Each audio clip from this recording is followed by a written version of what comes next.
Hi, my name is Lee Schuler and I'm an applications engineer with Semiconductor.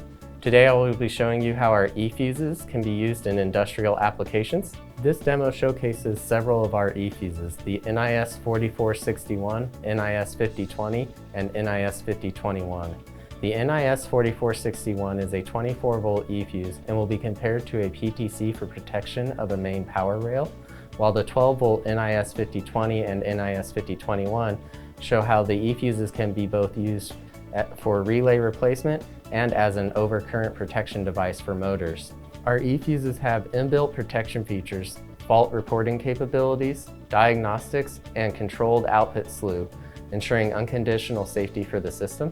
First, we will compare the NIS5461 eFuse to a PTC. A short will be applied to the output of each device and we will monitor the input power rail. Let's start with the PTC. The PTC is very slow to respond to the short, sagging the input power rail. We will now apply a short to the eFuse.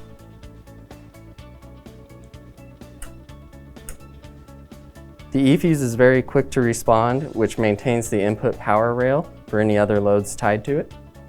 Next, we will show the advantages of using an eFuse for relay replacement.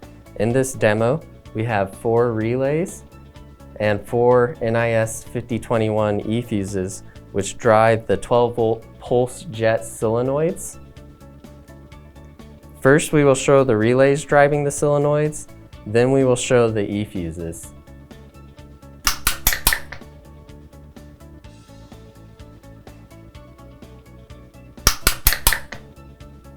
As you can see, the mechanical relays cause large current spikes as well as noise that can create arcing.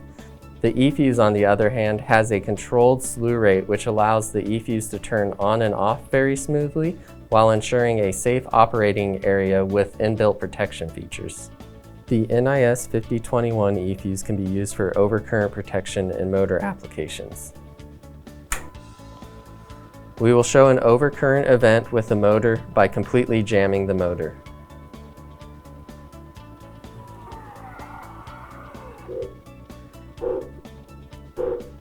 The eFuse has an adjustable current limit based on an external resistor. The jam will cause excessive current and the eFuse will respond by powering off. This demo utilizes our latching version of the eFuse.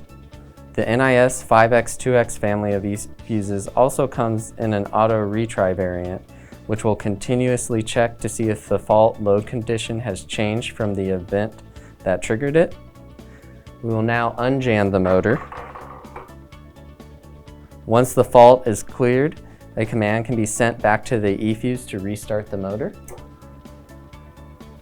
To learn more about Semiconductor's family of eFuses, please visit us at www.onsemi.com. Thank you.